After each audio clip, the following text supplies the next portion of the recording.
Ang kwentong ito ay hango sa totoong buhay. Karanasan nito ni Gaga. Taong 1978, Tambangan, Marinduque.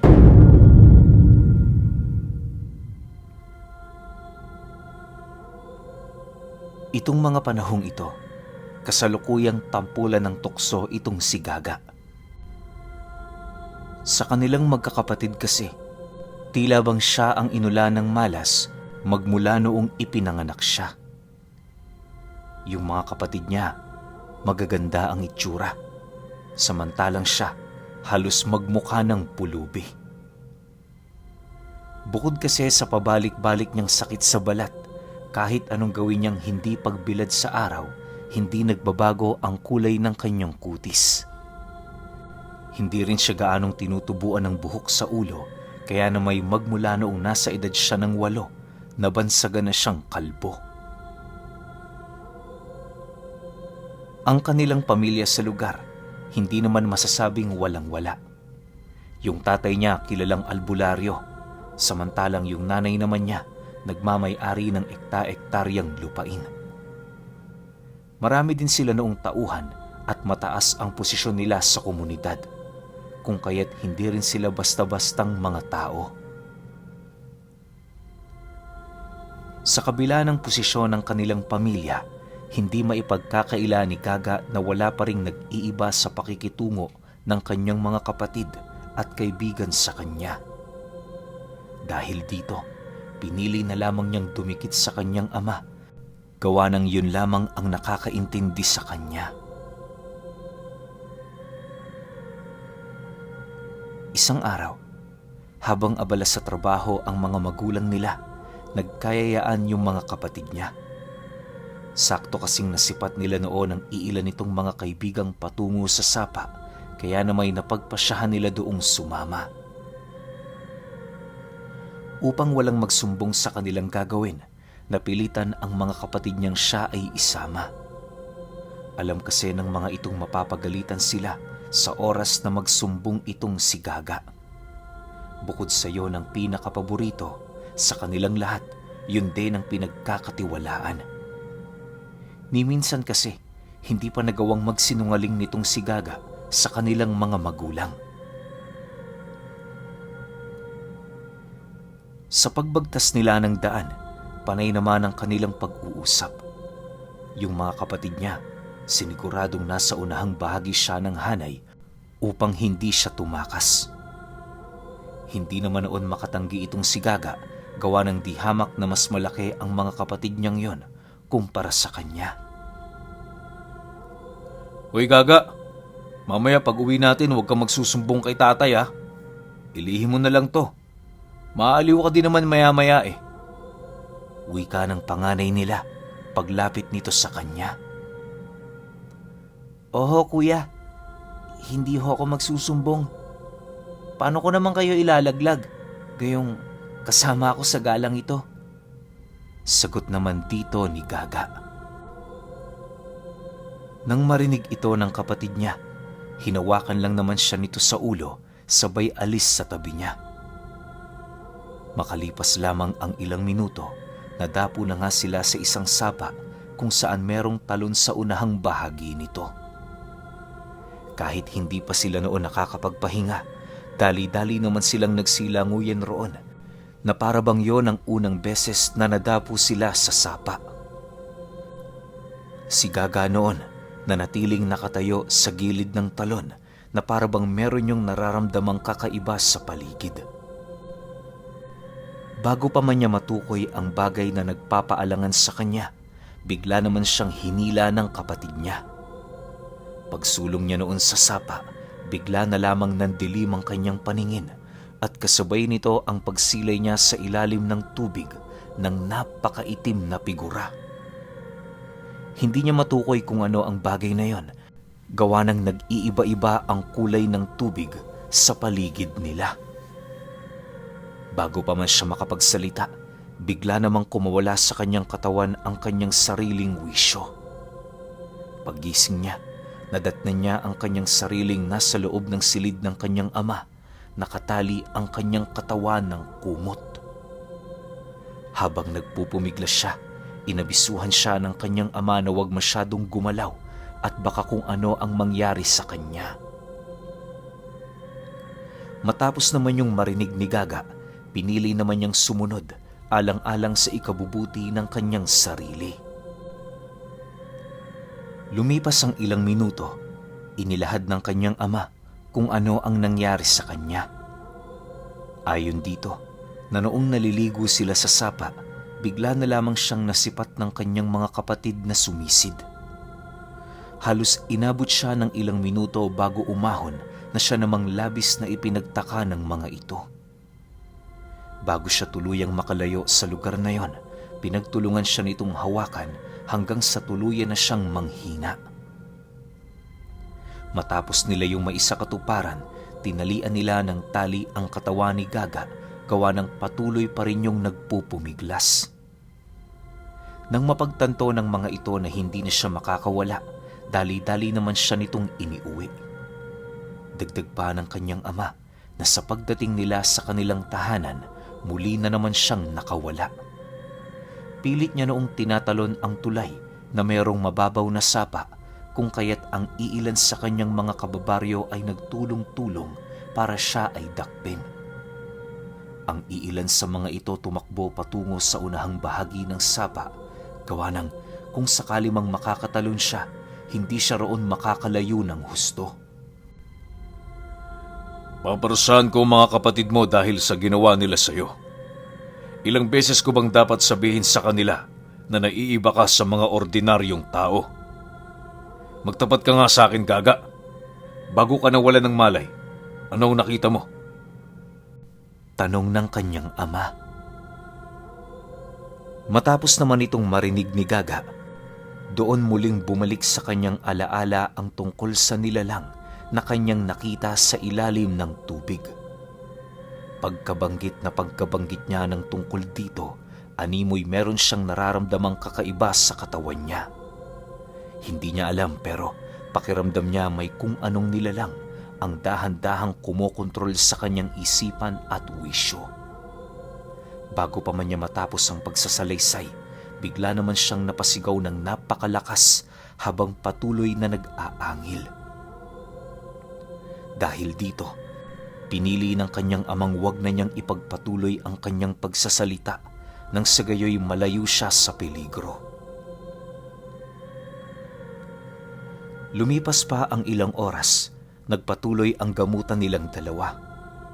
Halos wala na noong naging pahinga ang ama niya, bumuti lamang ang kalagayan niya.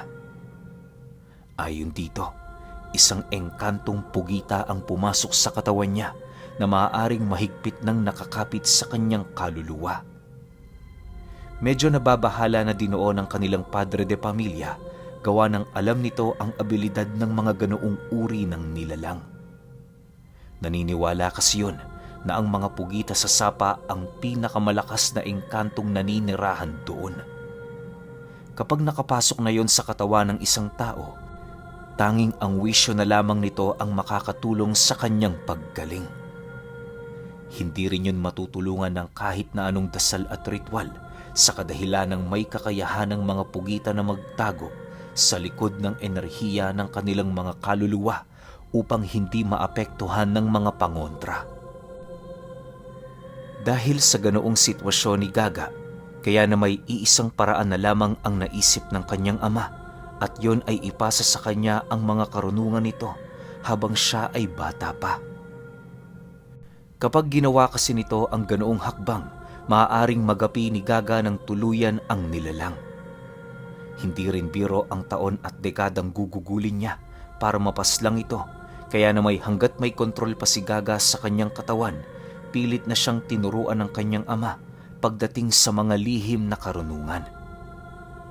Sa unang linggo ng kanyang pagsasanay, labis pa rin ang kanyang paghihirap gawa ng may mga pagkakataong nagpupumiglas ang nilalang sa kanyang katawan.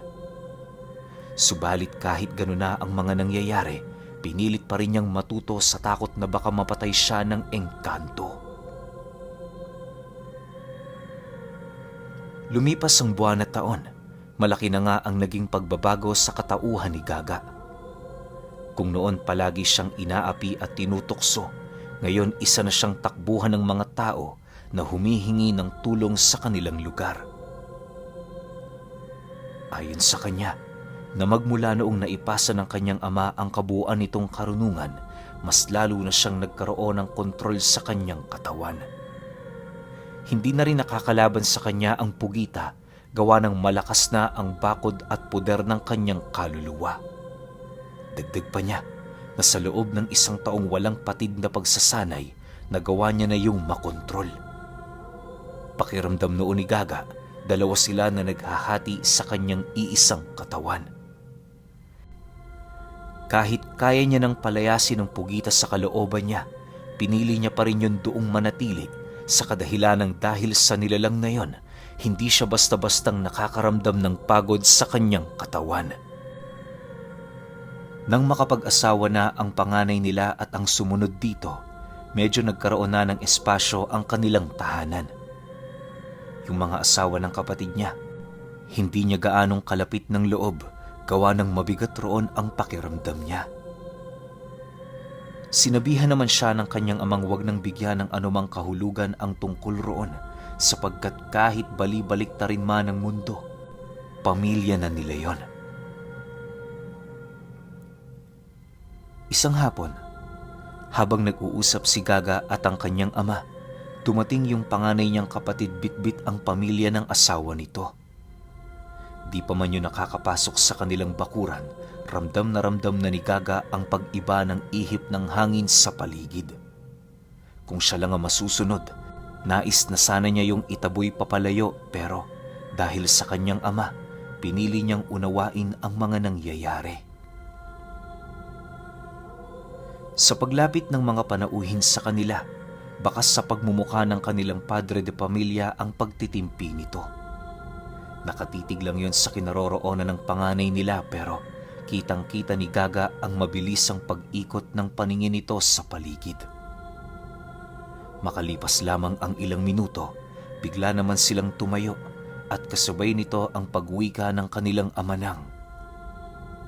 Mabuti naman at napadalaw kayo. Tamang-tama, wala kaming ginagawa ngayon. Nang marinig naman ito ng kapatid ni Gaga, ngumiti lang naman ito habang nagbibisa sa kanilang ama. Makalipas lamang ang ilang minuto, hindi na ito nagdalawang isip na ilahad sa kanila ang tungkol sa kanilang pakay. Ayon sa kapatid niya, kaya lang naman sila napadalaw sa kadahilanang meron silang problemang mag-asawa. Alam nito na sa tulong ni Gaga at ng kanilang ama ay mareresolba nila ang bagay na yon, kaya na may kahit taliwas sa kanyang pag-uugali ang humingi ng tulong, wala siyang nagawa. Dagdag pa nito na dahil sa pagbubuntis ng kanyang asawa, kung kaya't hindi nila maiwasang magkaroon ng kalaban sa ibang angkan. Inilahad din ng kapatid niya na totoong merong dugo ng aswang ang pamilya ng kanyang asawa, subalit hindi yun sapat para isuko niya kung ano ang namamagitan sa kanila. Matapos nitong mailahad ang kanyang mga hinaing, harapan yun lumuhod sa kanilang ama. Umiiyak yun habang humihingi ng tulong para sa buhay at kaligtasan ng kanilang pamilya. Maging ang pamilya ng aswang na kasalukuyan nitong kasama sa kanilang tahanan, lumuhod din sa harap nila upang maipakita na sila ay seryoso sa mga bagay na nais ng kapatid niya. Pakiusap.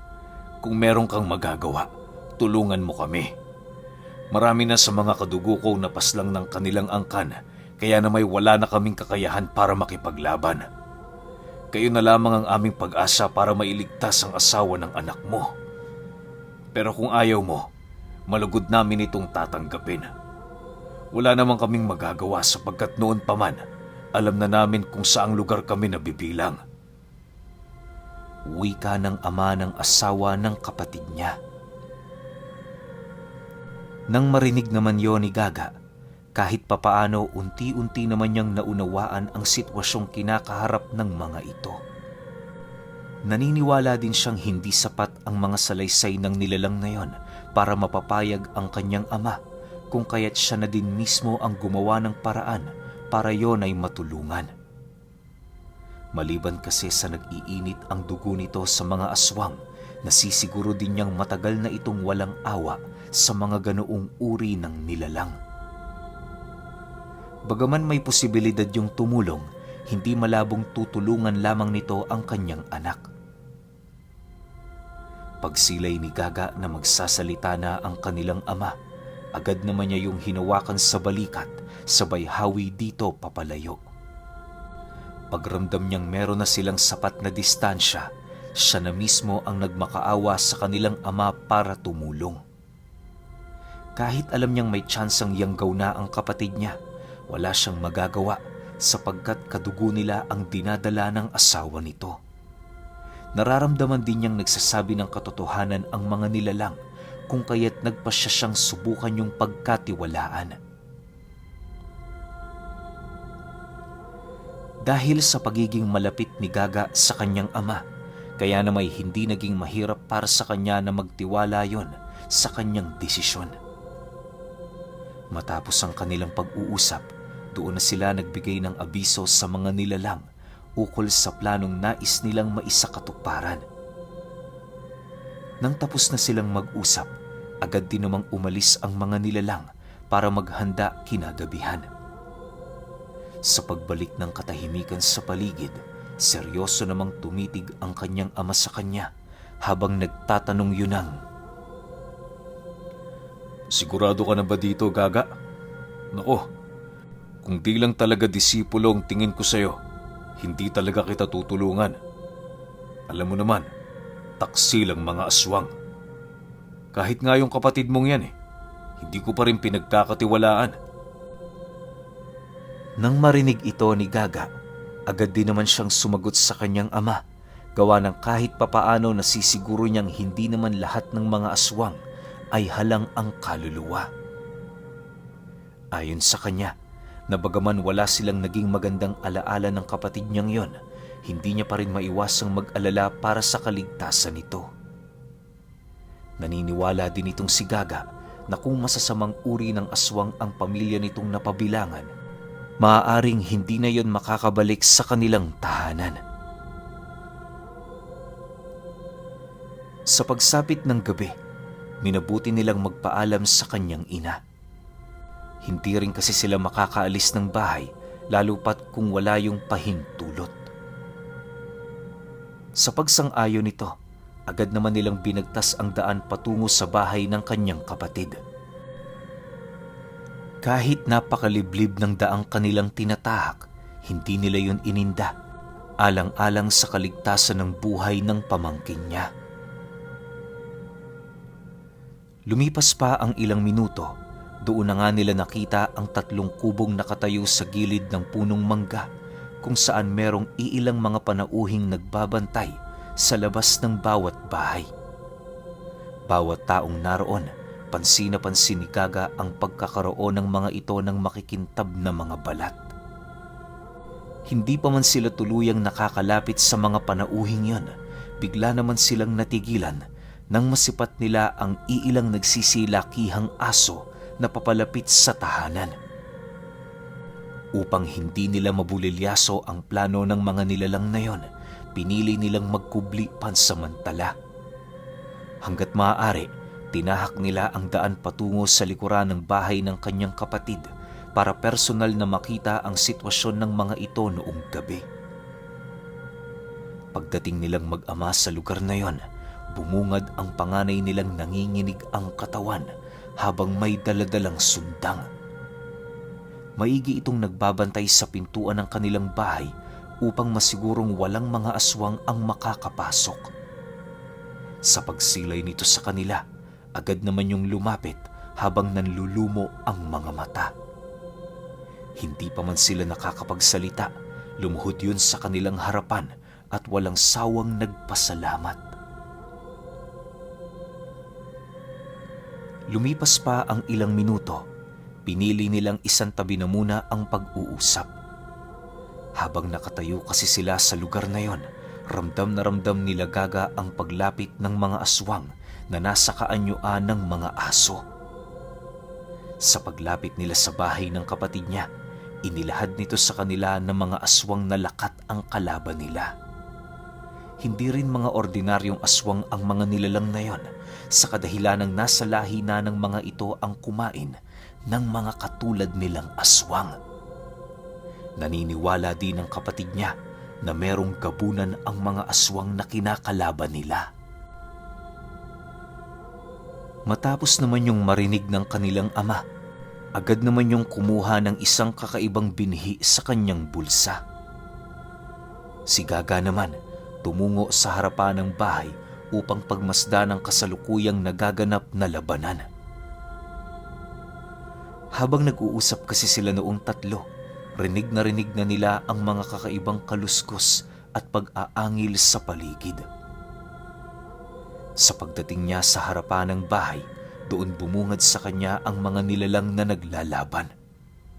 Pagsipat niya sa mga aswang na kadugo ng kapatid niya, agad naman niya yung nilapitan para tulungan. Walang ibang gamit noon si Gaga kundi ang ibinigay na patpat ng kanyang ama na mayroong napakaraming mga simbolong nakaukit. Maya-maya pa, nang makasilay siya ng isang aswang na papasugod sa kanya, walang pagdadalawang isip naman niya yung hinataw ng patpat na siyang naging sanhi upang umatungal yon ng napakalakas. Bigla ring kumaripas ng takbo papalayo sa kanya ang aswang na yon, gawa ng ramdam na ramdam nito ang hindi maipaliwanag na sakit na idinulot ng tangan niyang agimat. Sa pagpapatuloy ng ganoong pangyayari, wala siyang ibang ginawa kundi kaharapin ng mga aswang. Bagaman panay ang ginagawa niyang pagtakbo sa lugar, hindi yun rason para panghinaan ang kanyang katawan.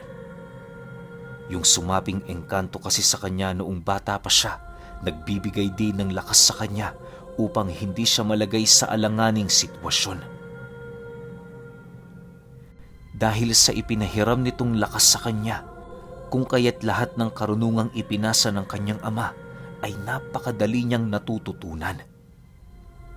Maniwala kayo o hindi, itong si Gaga ang bukod tanging albularyo sa kanila na naging dalubhasa sa loob lang ng 1 taon. Kung iisipin, napaka-imposible nitong maisakatuparan, lalo pat kung ordinaryong tao ka lang. Bukod kasi sa napakahirap kabisahin ng mga buhay na salita, hindi rin yun basta-basta gagana kung wala kang sapat na panata. Lumipas pa ang kalahating oras, bigla namang natigilan itong si Gaga nang bigyan na siya ng hudyat ng kanyang ama. Sa pagbalik niya sa kinaroroonan nito, doon niya nakita ang 2 puno na hugis tao. Dahan-dahan yung gumagalaw patungo sa entradang pinto ng bahay ng kanyang kapatid upang magbantay. Ayon sa kanyang ama, na hanggat naroon ang mga nilalang na yon, hindi na sila magagambala ng mga kalaban nila. Magsisilbi din yun sa bulag laban sa mga aswang na lakat upang hindi na nito maramdaman at maamoy ang nagdadalang tao niyang asawa. Matapos yung mailahad ng kanilang padre de pamilya, dali-dali naman siya nitong sinenyasan na bumalik na sa kanilang tahanan. Sa pagbagtas nila ng daan, nanatiling walang imik naman itong si Gaga dahil hindi niya pa rin maunawaan ang aksyon ng kanyang ama. Halos lahat kasi ng mga kapatid niya, malamig ang pakikitungo nito maliban sa kanya. Hindi pa man sila nakakalayo sa bahay ng kapatid niya, muli na naman silang natigilan nang masipat nila ang 2 matanda na humarang sa kanilang daraanan. Paglapit nila sa mga ito, bigla namang lumuhod ang mga matandang yon habang patuloy na humihingi ng tawad sa kanyang ama. Hindi naman yun pinakinggan ng ama ni Gaga, bagkus ang ginawa nito, maglakad lang sa tabi ng mga matanda. Wala kayong kasalanan. Hindi nyo alam na anak ko yun. Bumalik na kayo. Ikalat nyo ito sa inyong angkan. Wika ng kanyang ama sa mga nilalang. Matapos naman yung marinig ng dalawang matanda, bigla naman yung sumuot sa talahiban. Sa pagbalik ng katahimikan sa paligid, halos hindi naman mawari ni Gaga kung bakit nangyari ang kaganapang yon. Nasisiguro niya kasi noon, kalaban ang dalawang matanda na tumambad sa kanilang harapan. Ang hindi lang niya noon maintindihan, bakit humingi yun ng tawad sa kanyang ama. Magmula nang mangyari ang insidente, nagpatuloy pa rin siya sa pananaliksik ng mga buhay na salita. Sa pagtanda ng kanyang ama, nanatiling palaisipan pa rin para sa kanya ang minsang nangyari na pagluhod ng mga gabunan.